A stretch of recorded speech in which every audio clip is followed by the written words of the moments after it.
united behind the child. The villagers drove off Dennis Rodman. Yeah, this is a child that forced Dennis Rodman to seek refuge in North Korea.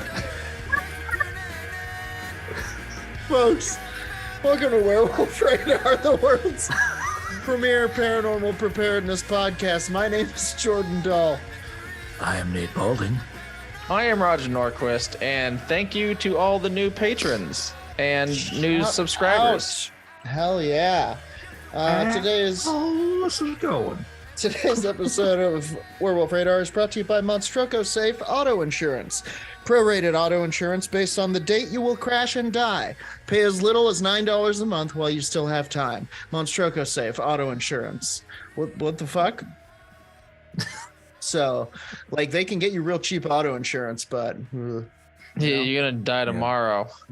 Ooh. Wait, they can get you? Are they choosing the day you crash? Listen. No. It's cheap. You want it to, how cheap do you want it? You know, you could slip the guy $20 and you can get it real cheap. I mean, get the crash done with and have cheap insurance. Get it over with.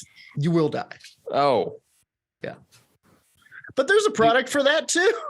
Monstroko life insurance? No, Monstroko death guarantees. Depends on which way you're trying to go with it. Do you want someone to say dead forever or come back maybe a little different? They never come back the same. I got to think about this one. Can I take the talking skull? Okay, absolutely. Up front, Jordan takes the talking skull, mark it in the notes, mark it in the minutes. Oh, it's slippery this week. I was drooling. It looks like it's been through the dishwasher. Somebody cleaned the talking skull. Nice. So I was hiking today and out and around LA. Not that that's where I'm from. Just undisclosed location. And then I returned hundreds of miles. You just fly out there for the canyon hikes. Exactly. And it's very spooky out there. It reminds me a lot of, like, we were talking earlier about like what the hiking is like out here. It reminds me of season 1 of Channel Zero. Did you ever watch Channel Zero? I did, with the Tooth Man. It was the Tooth Child, Pirates Cove. All that weird, like, fucking, like non. Geez, I don't even know what they call it. Like those like fucking forested areas within a city, though, you know, like municipal forest land, where you get to a certain point where like all of the signs, like the road signs, are just no longer words, it's just graffiti. And it's just like, oh, people don't, this is all runes and savagery rules back here. And we were talking about spooky stuff, and he talked about how when they used to go hiking, his parents used to talk about the Nunnehi, and I'd never heard about the Nunnehi. And I was like, I was talking a little bit about the who are the little guys with the arrows? They're the Pukwudgies? The Pukwudgies, the people eaters. It's not Pukwudgies, but it's people eaters. Yeah, I know what you're talking about. I can't pull the name. The Pedro Mountain Mummy was like thought to be one of these. Anyway, and he brought up this other thing, which is kind of from more back east. And I found a whole article on it. It was a whole damn Wikipedia page full of encounters, full of stories from folklore. It's crazy. Okay, so the Nunnehi are a race of immortal spirit people in Cherokee mythology.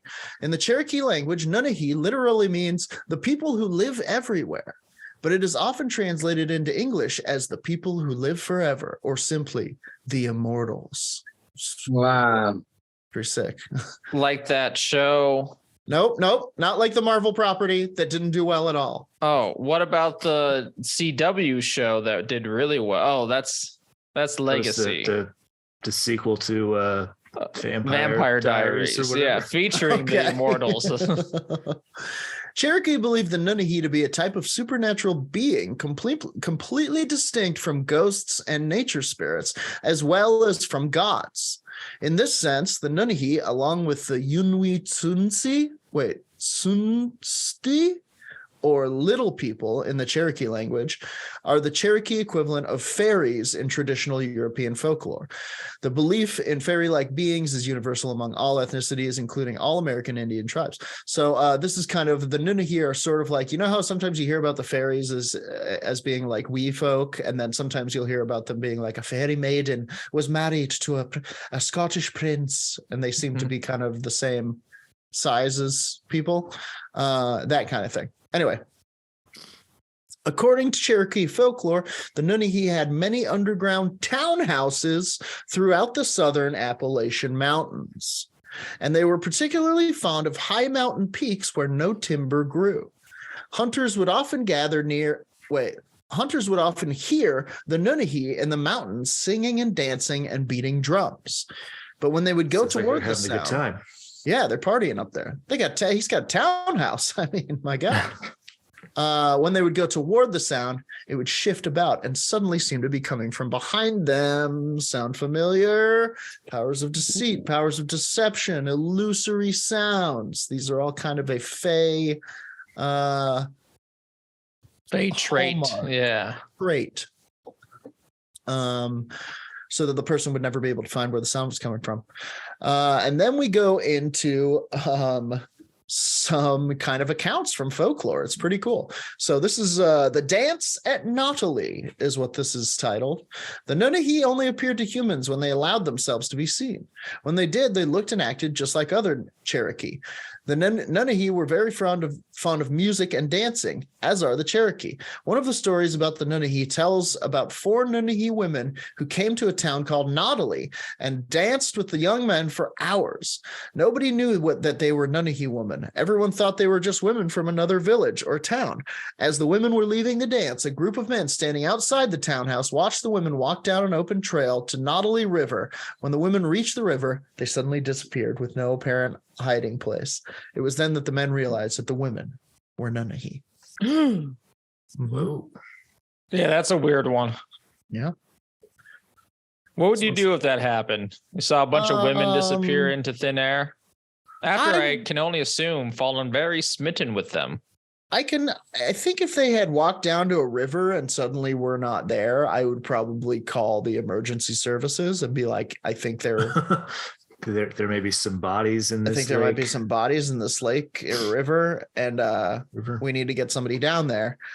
And then they would search, and I would cost thousands of taxpayer dollars and probably be held responsible for that at the end of the day.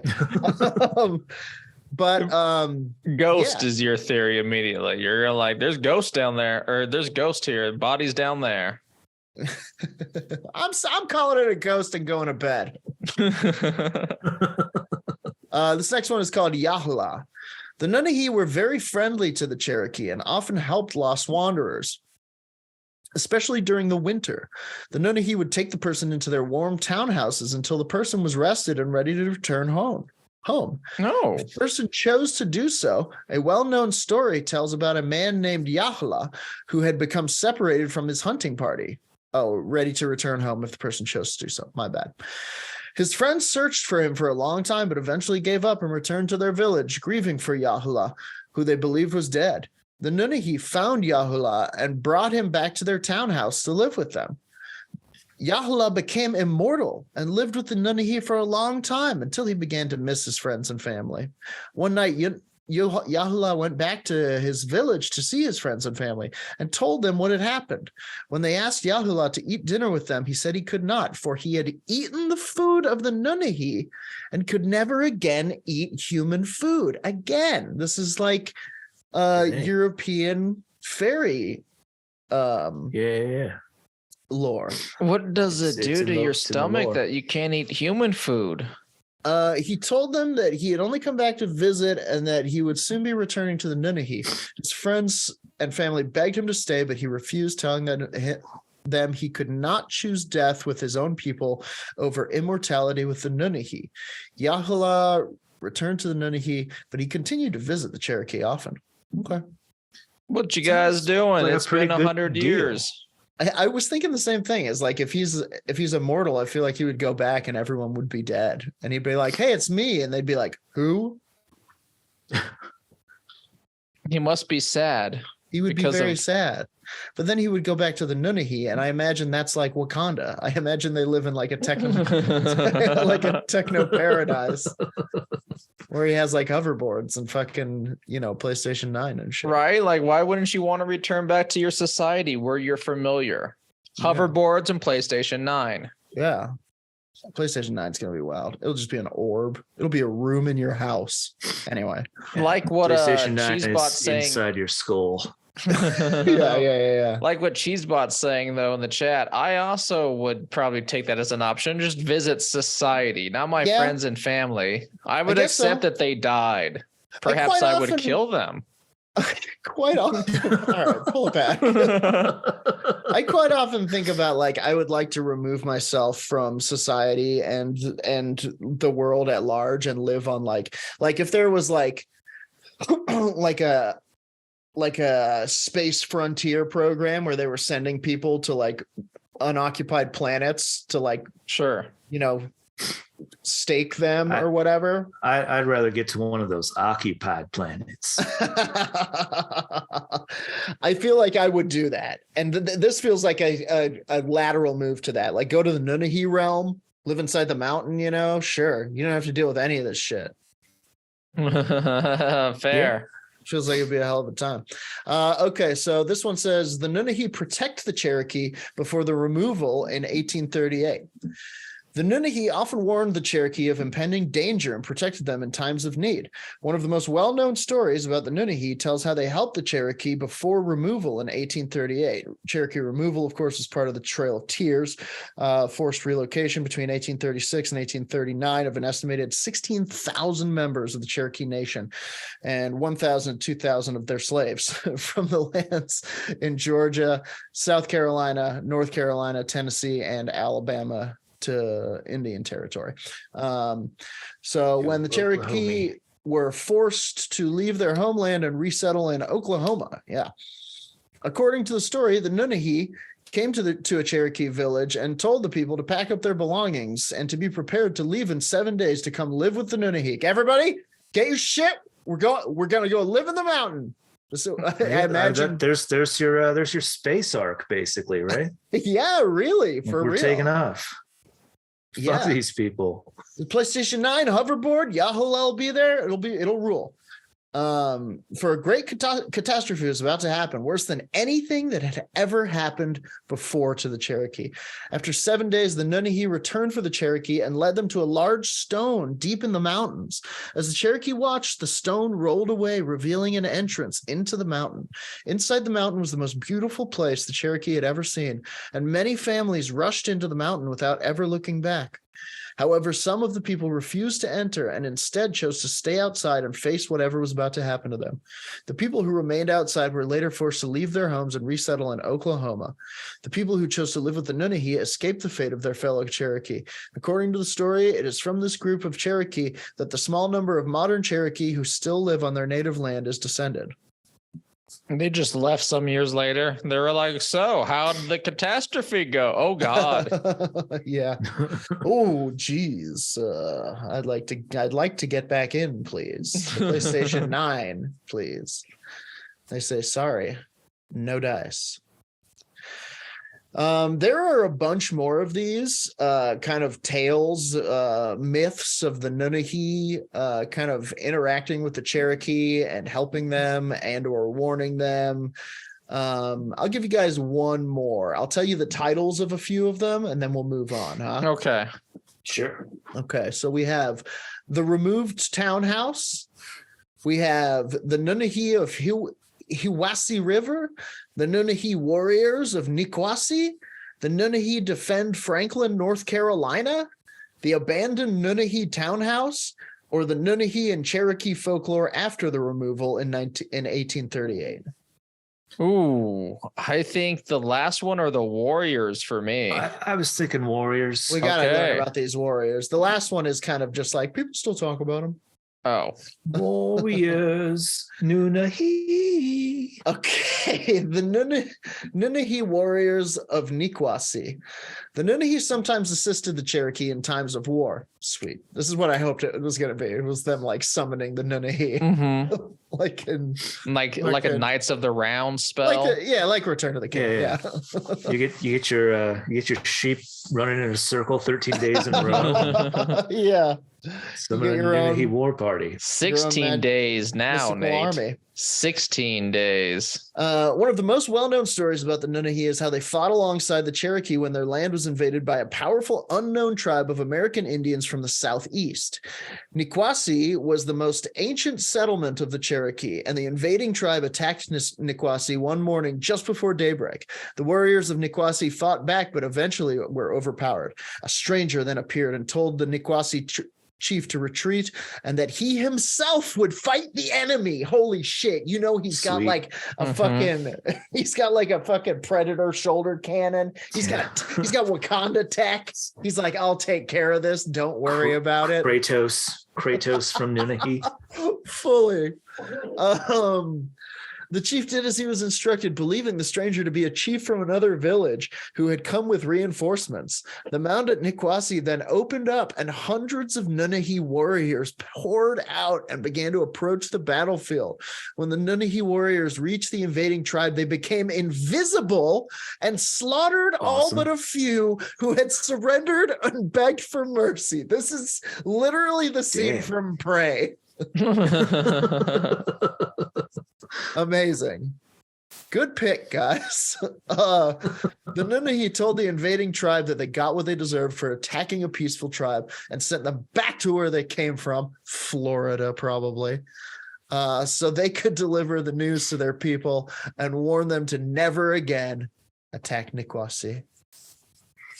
Wow. Sweet. Crazy.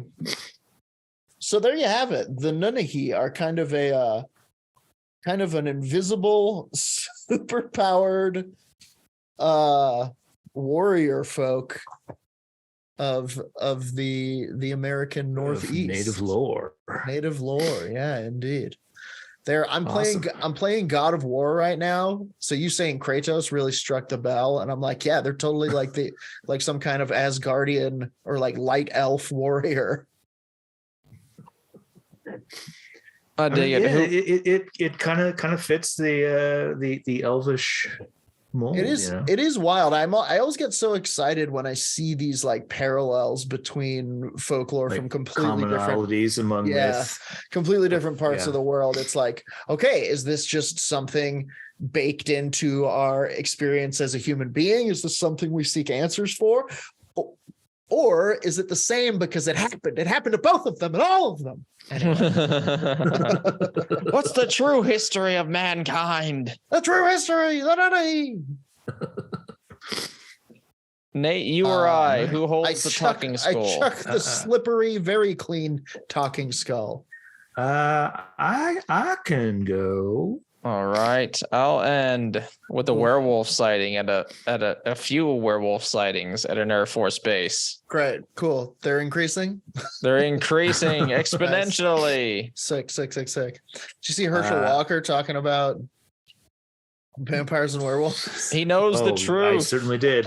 It's so funny. Well, and then he gives you his review of Fright Night is. It's real weird. It's so funny that like for a second it was like I can imagine whatever money has bought out his entire campaign just panicking, just being like, oh no, don't talk about that. Why? Whereas I'm like, that's him. That's the real guy. That's the man I'm voting for. That's the man I'm not voting for. Definitely not voting for. Well, yeah, because it's not going to be you. It's going to be Dull Jordan, this new resident of Georgia. Oh, Jordan Joel. Me, but where my beard is hair and my hair is beard. It's upsetting. All right. I've got... another entry in a segment started over the summer called Trees Nuts. I never did come up with an actual name. Trees That's Nuts, good I for this remember. segment. I love Trees Nuts. I was reading some stuff about various witch trees. Ooh. Oh, that's right. The world's like got a number of them. Yeah. Real quick. I was reading about the Gimpy tree. You know this fucking thing? It sounds familiar enough, but no, not really. It's the most dangerous tree that exists, and just standing near it can like give you like paralyzing pain for life if like the fluff from it gets on your skin. Is it a super allergen or is it like no, it like toxic? stings you. Gimpy tree. Everyone Google that. Have a new GYMPI. GYMPI. I know. Go ahead, right. Nate. So, little. Sorry, some of my tabs were closing. Little background on witches and trees, real quick from streetsofsalem.com. It strikes me that there are many historical, folkloric, and cultural connections between witches and trees. Witches are often described and depicted as gathering under, hanging from, and riding on branches of trees. Witch's broom is a tree disease or deformity. The rowan tree was traditionally associated with the warding off of witches, and I'm leaving aside the arboreal associations with modern witchcraft. There's something about the forest primeval in general, and trees in particular, that creates an environment of secrecy and sorcery. This was a setting that was cultivated by Renaissance etchers and resurrected by Victorian illustrators. The trees are often spindly, haggard, misshapen, and barren, like the women beneath them. Oh, didn't need to throw that out there, guy. Yeah, he really slammed him at the end there. Punch down every time. I like this guy. Yeah, make fun of the witches. That ends great for everyone in every Stephen King story. The association seems to be strongest in the folklore associated with Italian witchcraft. In Benevento, the city of witches, occasionally referenced as the Italian Salem. Whoa. Yeah. Witches from all over the world were said to gather annually under a storied walnut tree, a tree that was definitely fruitful. It's an age-old, deeply rooted story whose origins seem impossible to trace, at least for a short blog post. But the streghe under the walnut tree have certainly inspired a variety of cultural expressions and commodities, from works of art to musical competitions to the famous strega digestif, manufactured right in Benevento since 1860. Oh, what's that? To the north, there's another little cookie or a digestif, an alcohol? Ooh. It's an alcohol, I believe. Okay. Which liquor? Maybe it's a cookie flavored alcohol, though. I mean, hey, okay, a volatile blend of everything that's killing you.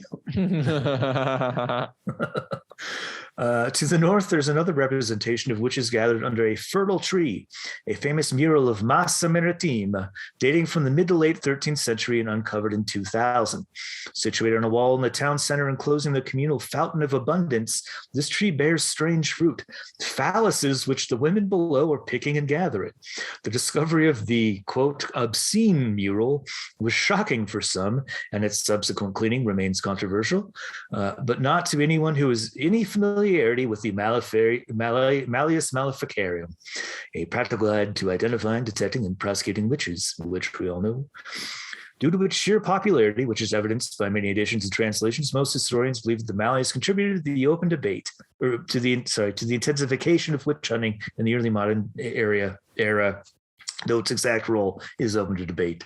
It seems pretty clear to me that the book's popularity is based in its accessibility and the sensationalistic anecdotes of its authors, including an off-cited passage about the witches stealing men's virile members and hiding them in nests nestled in the branches of trees. So that's a short little bit about the oldest of the understood or recorded history between witches and trees that you can find there. And then here is an article from Louisville with WHAS 11 ABC. Here's a look at a Louisville legend, the Witch's Tree. It is located on 6th and Park, and the legend goes back more than 100 years. Witches met at the old Louisville tree witches met at a tree in old Louisville until it was chopped down against their warning. The witches warned, "Beware the 11th month, Louisville. You'll be sorry." The 11th month is November. That's this month. Yep. Louisville author David Domine, who's written about ghosts in old Louisville, says before the existing tree at 6th and Park, a tall maple tree stood in its place in the 1800s. Legend has it this is where local witches would meet every night. Witches would cast their spells. They'd brew their potions. Do the things that witches do, Domine said. Then one day in 1889. Yeah. Oh, hell yeah. And one day in 1889, Domine said the May Day committee decided to chop down the tree for the May Day celebration. Of course, the witches didn't like this plan. The tree was transformed into a pole, decorated for a May Day celebration. Quote, the witches went shrieking out of town and they found a new tree where they could hide out and conduct their rituals. And before they left, they put a curse on the city. They said, beware the 11th month, Louisville, you'll be sorry. 11 months to the day the tree was chopped down, the witch's warning came true. On March 27th, 1890, one of the most powerful tornadoes in Kentucky's history tore through Louisville. Dozens died. Hundreds of homes and buildings were damaged near downtown. Photos from the University of Louisville Digital Collections Archives and Special Collections show the damage from familiar places like Market Street between 10th and 11th, Falls City Hall, and the Waterworks Tower on Zorn Avenue and River Road. Other spots remain untouched, like the statue of the Holy Virgin at Church of Sacred Heart. So, maybe this is the work of Satan after all. Zorn Avenue. I know. Zorn. It does seem like it's named for a horrifying supervillain from the 1890s. Yeah. Some say the witches were hiding in a forest in West Louisville at the time of the tornado. The witches conjured up this tornado as a way of exacting the revenge, and they sent it to downtown Louisville all along Maple Street as a reminder of why they were doing this, Domine said. The storm seemed to make a special stop. A bolt of lightning hit where the witch's tree used to stand. There was an explosion, a shower of sparks and flames and smoke, and this tree magically sprang up in the spot where the maple tree was to replace the stolen one from the witches. Okay. Today, New Age witches gather at what's now called the Witch's Tree. People leave behind tributes, and as long as you leave them alone, you should be safe. If you leave a nice tribute, you may even get a shout out online. The tree has a Facebook called The Witch's Tree. Nice. You can go to and apparently, see some fun pics. Leave a good tribute. I'm gonna leave tribute. $3.50. I always feel weird about that. Like, am I getting involved in this? Like, should I not be getting involved in any way? Am I making myself privy to something that maybe am I sticking my nose in where it doesn't belong? Yes, all the time though, if you think about it.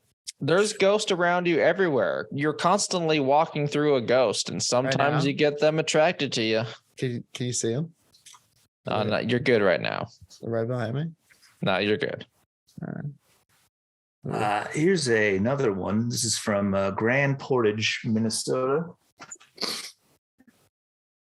This is from CBS News Minnesota.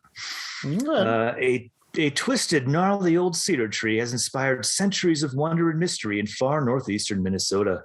The solitary tree, which locals nicknamed the Witch Tree, has long been growing out of a rock on tribal land along the rugged shoreline of Lake Superior. Many of the tree's roots are exposed along the side of the rock, while one root burrowed deeply into a crack appears to hold the tree in place. Native Americans consider it a spiritual symbol and leave offerings of tobacco to give thanks. They use the traditional name Manido Gizigans, which means spirit little cedar tree. No one is supposed to approach it without being accompanied by a member of the native Ojibwe people of Grand Portage. John Morin, a historian with the Grand Portage Reservation Tribal Council, says Native people first spotted the tree several centuries ago and recognized the symbolism. This was something significant, Morin said. This was something not normal. Morin says it has become a peaceful place for people to unload their personal burdens. It's for all people who want to rejuvenate their spiritual path, he said.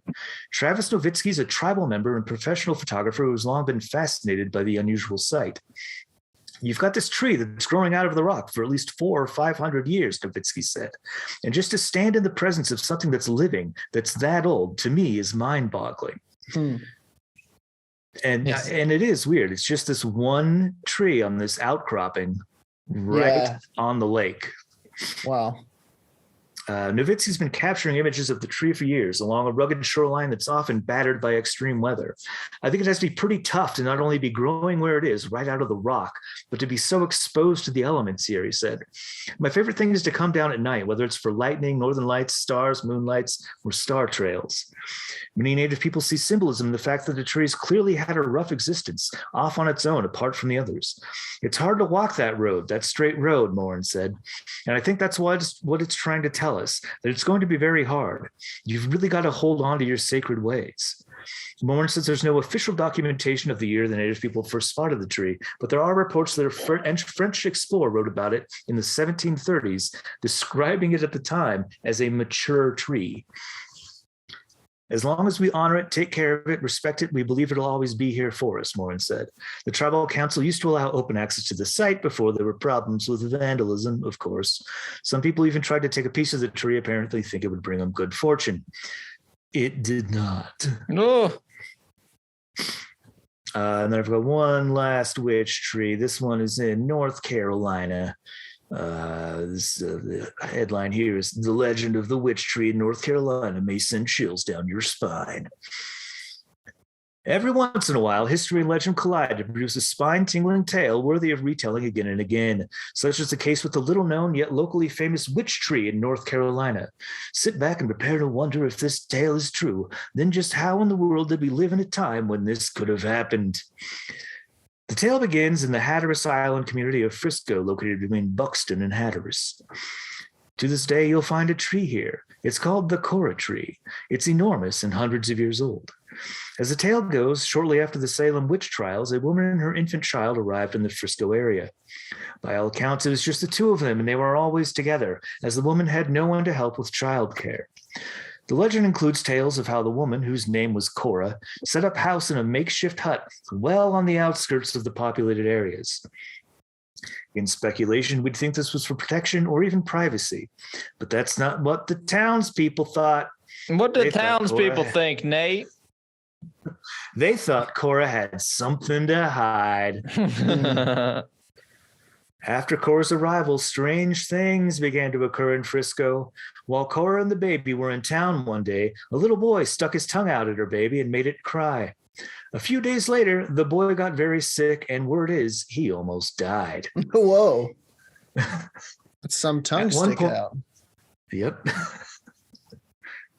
At one point, Cora touched a cow, and soon after, the cow's milk dried up. And to top it all off, Cora was good at catching fish. She's a witch. Yep. So when the local fishermen suddenly were unable to catch any, they assumed it was Cora's fault. Mm-hmm. In fact, they assumed all of it was Cora's fault. Yeah. So they thought she single-handedly fished the entire river dry. Good Lord. Did they bother checking their fish stock? I don't think so. What would she have done with the fish? Exactly. I don't know. You would have seen, like, if the smoking rack would have been full many times over. Gentlemen, I implore you. True. There was, at the time, an expert in town on the Salem witch trials named Captain Eli Blood. Good news, everybody. Good news. A guy named Blood is here. He's not the villain of this tale. Certainly not the villain of the piece. Blood conducted some quote-unquote tests and concluded that Cora was a witch. They brought Hit her with that midichlorian test, huh? They brought her and her baby to the witch tree and tied into the tree and prepared to burn them. But just as they were about to light the kindling at Cora's feet, one of those afternoon storms that are so famous on the Outer Banks struck without warning, and a bolt of lightning literally hit Cora's tree, knocking everyone back into the ground. Wow.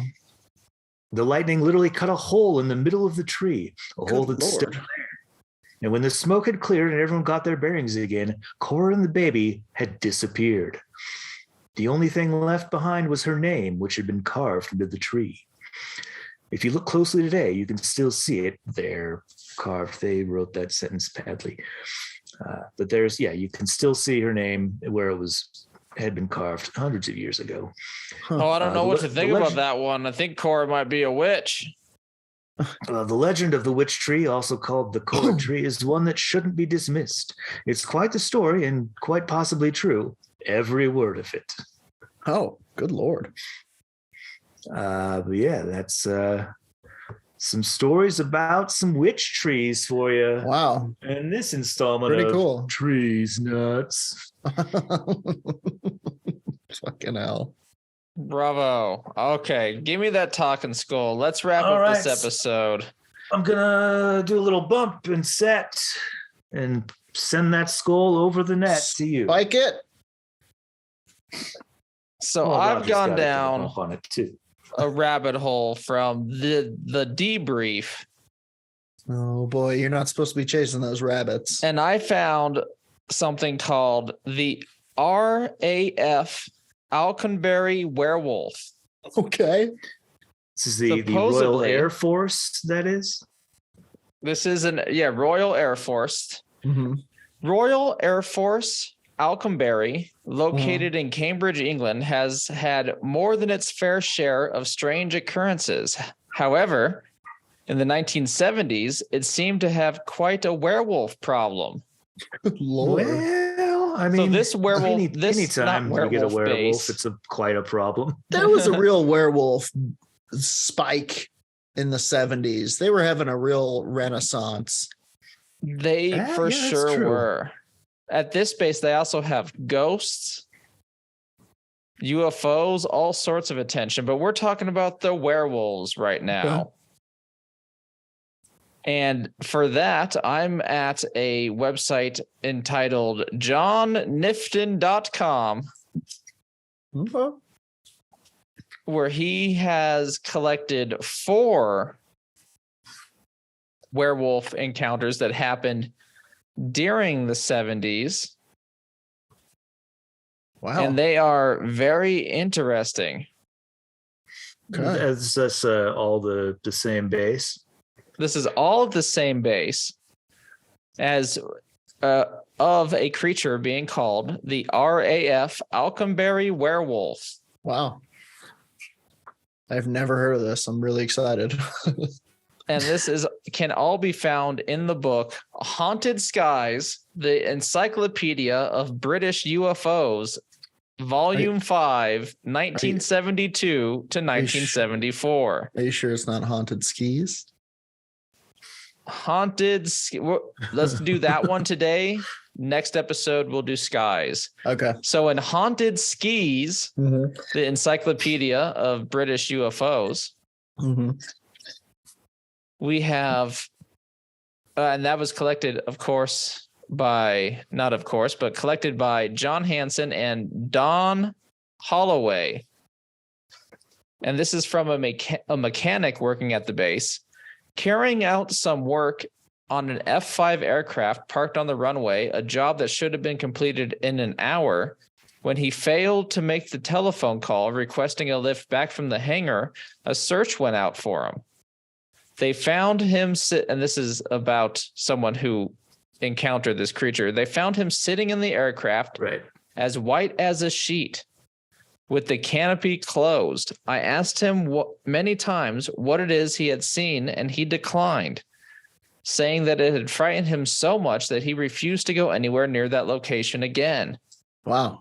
We discovered from another source that the man had seen a terrifying, hairy humanoid, which had walked past the aircraft. Robin Williams. Another one just walked past. It wasn't just walks past this time. but scary enough to be like, nope. I got to get in the cockpit. Yes. Scary enough to like fully shatter his psyche.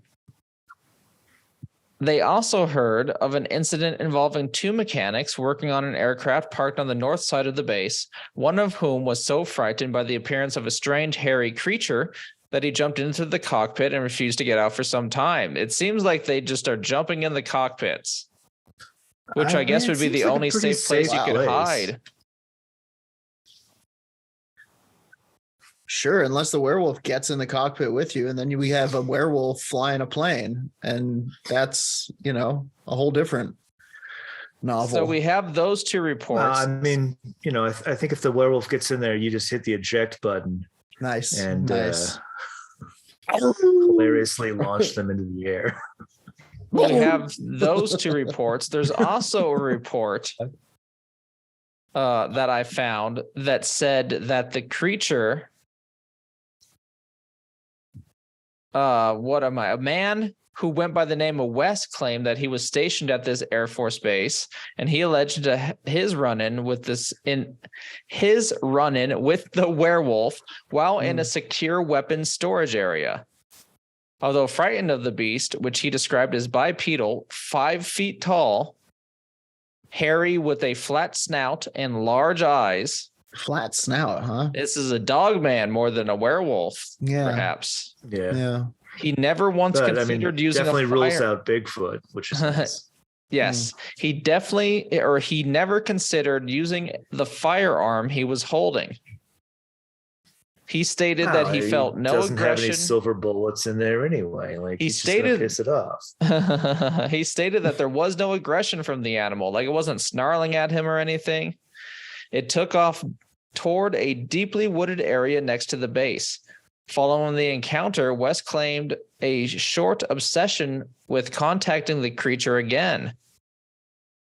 An obsession which proved fruitful. Some weeks later, he stated he caught a glimpse of the creature moving through the woods.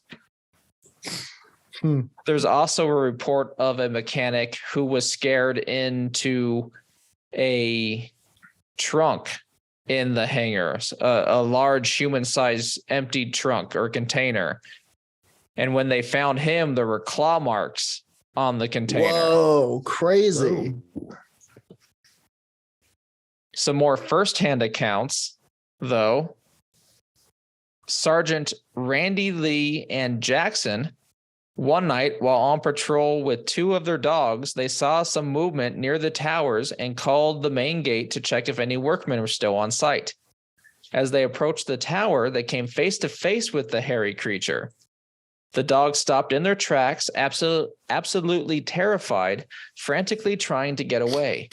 The truck arrived just in time to see the creature, whatever it was, climbing over the security fence and last seen entering the North Woods. Wow. This is crazy. This is crazy. So many people saw this.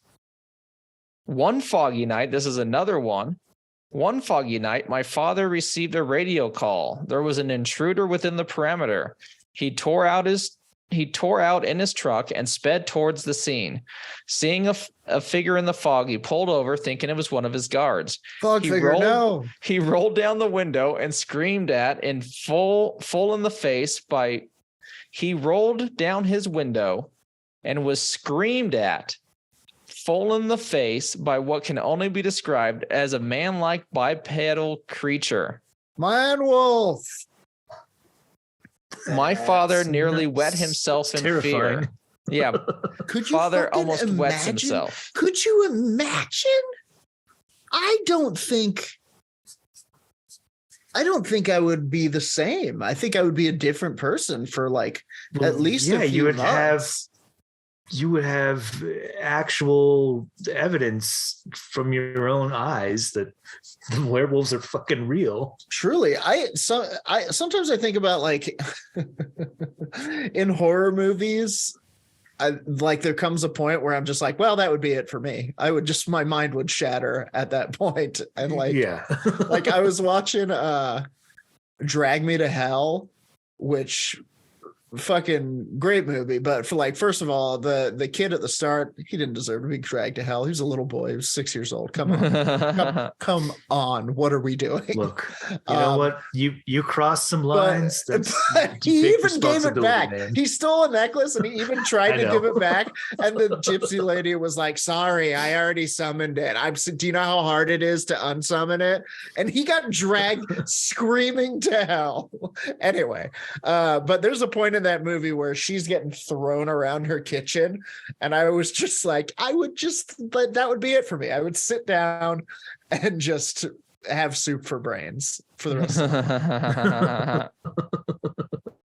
I feel like that's one of those situations where werewolf just screams in your window and you're like, oh, and you drive slowly home and you sit down and fucking like Windows 98 brain reset. Now, as the father sees this creature, it yells at him and then bolts off at an incredible speed.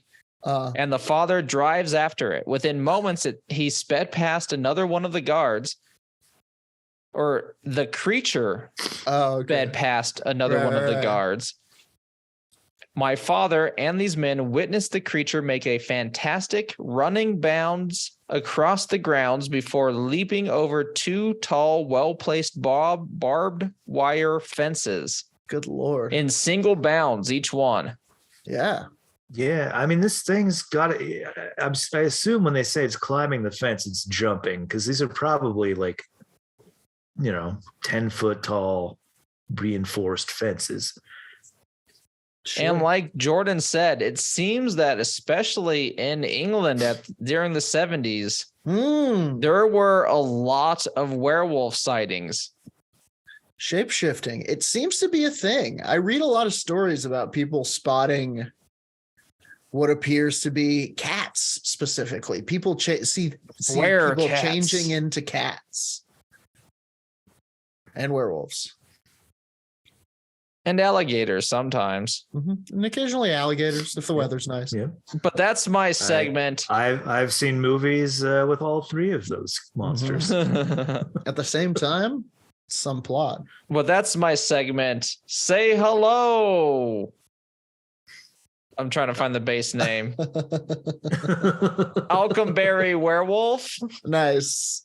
Very interesting. Very cool stuff. I wanted to tell you guys, actually, we went on a hike the other day, and while we were out there, we kept hearing a really strange sound that the only thing I can describe it as is it sounded like the Predator.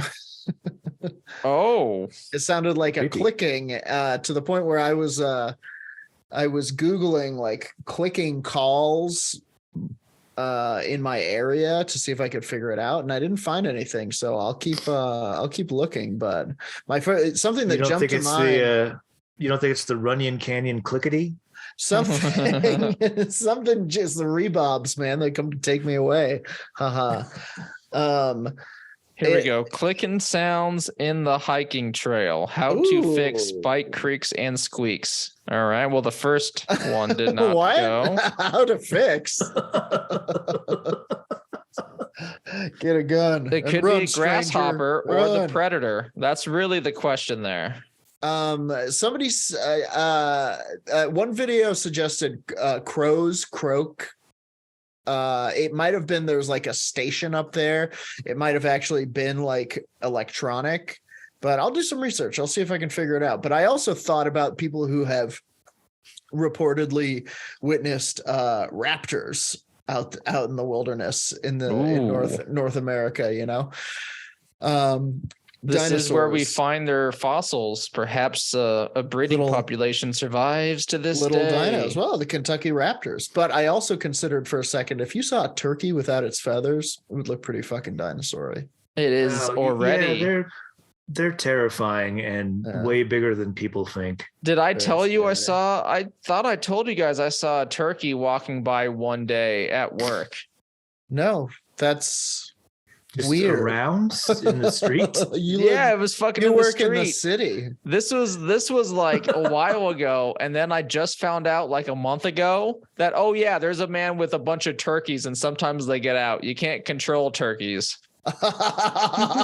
Incredible. Sometimes they just go for it. Yeah. Hell yeah. Well, folks, I think that does it for another episode of Werewolf Radar. Thank you so much for listening to us. Shout out to Cheesebot at Doom, Paranoid Cryptid for kicking it in the Zoom room. Y'all are the best. Yeah. If you would also like to come kick it in the Zoom room, you can check out our patreon.com/Werewolf Radar, where you can become a Dark Council member and all of the benefits that go with it.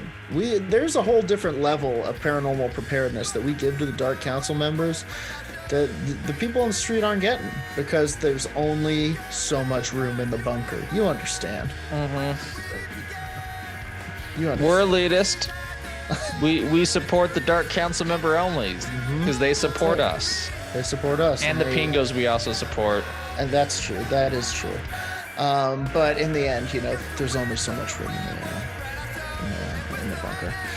Boy, I am excited about that Krampus t-shirt. I don't even have one of those. I gotta get one of those. Get one of those at our merch store, werewolfradar.com. We got a merch store. We got werewolfradar.com. Follow us on Twitter. Follow us on Instagram. All of that shit. Shout out to Chuck from Snappy Little Numbers. Chuck from Snappy Little Numbers for our intro and outro song. Chuck should be a name.